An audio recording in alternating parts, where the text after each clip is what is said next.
इयम् आकाशवाणी।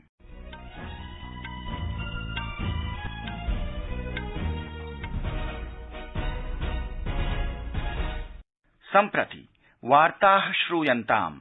प्रवाचकः दिव्यानंद झा। आदौ मुख्यवार्ताः।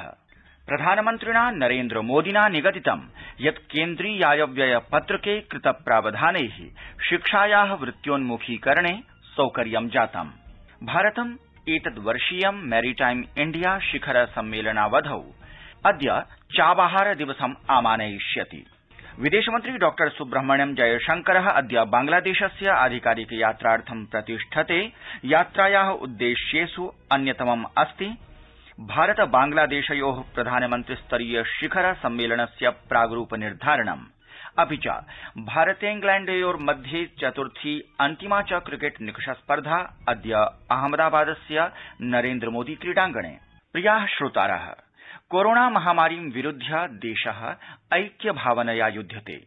भवन्तोऽपि अस्माभिः सह सुरक्षायाः उपायत्रयस्य सङ्कल्पं स्वीकुर्वन्तु। मुखावरकं सन्धारयन्तु, सामाजिक दौर्यं परिपालयन्तु, पाणिपादं च यथासमयं प्रक्षालयन्तु। अथ वार्ताः विशदीकृत्य। प्रधानमन्त्रिणा नरेन्द्र मोदिना निगदितं यत् केन्द्रीयायव्यय पत्रके कृतप्रावधानैः शिक्षायाः वृत्योन्मुखीकरणे सौकर्यं जातम्। तेनोक्तं यदस्य वर्षस्य आयव्यय प्रपत्रे स्वास्थ्यानन्तरं सर्वाधिकत्वेन शिक्षा कौशलानुसन्धान नवाचारादिषु व्ययभागः प्रदत्तः।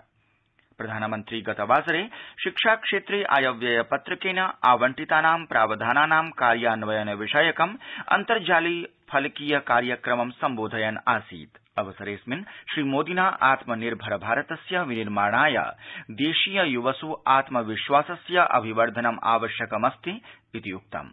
एतत् यूनां शिक्षा ज्ञान कौशलादिभिः साक्षात् सम्बद्धमस्ति।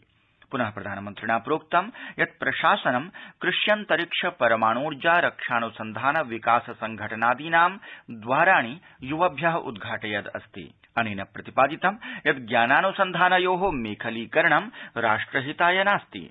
श्रीमता मोदिना एतदपि प्रोक्तं यत् नवीन राष्ट्रिय शिक्षा नीतौ भारतीय भाषाणां प्रयोगाय प्रोत्साहनं कृतमस्ति।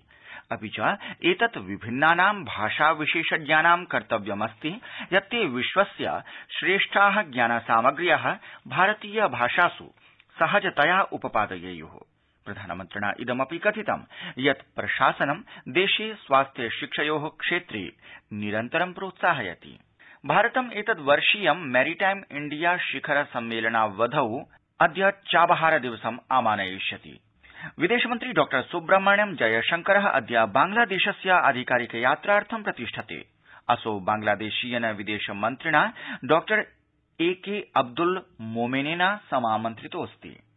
भारत बांग्लादेशयोः प्रधानमन्त्रिस्तरीय शिखर सम्मेलनस्य प्राग्रूप निर्धारणं विदेशमन्त्रिणः यात्रायाः उद्देश्येषु अन्यतमम् अस्ति। डॉ जयशंकरः तत्रत्य प्रधानमन्त्री पदारूढां शेख हसीनाम् अपि मेलिष्यति। अन्ते क्रीडावार्तासु भारतेंग्लैण्डयोर्मध्ये चतुर्थी अन्तिमा च क्रिकेट निकष स्पर्धा अद्य अहमदाबादस्य नरेन्द्र मोदी क्रीडाङ्गणे आरप्स्यते। स्पर्धायाः आरम्भः प्रातः 9:30 भविष्यति। भारतं सम्प्रति अस्यां क्रिकेट निकष स्पर्धा मालिकायां 2-1 इति खेलान्तरालेन अग्रेसरदस्ति। अन्ते मुख्यवार्ताः पुनरेकदा।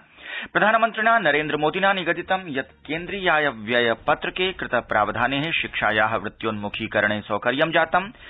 भारतम् एतद्वर्षीयं मैरीटाइम इंडिया शिखर सम्मेलनावधौ अद्य चाबहार दिवसम् आमानयिष्यति।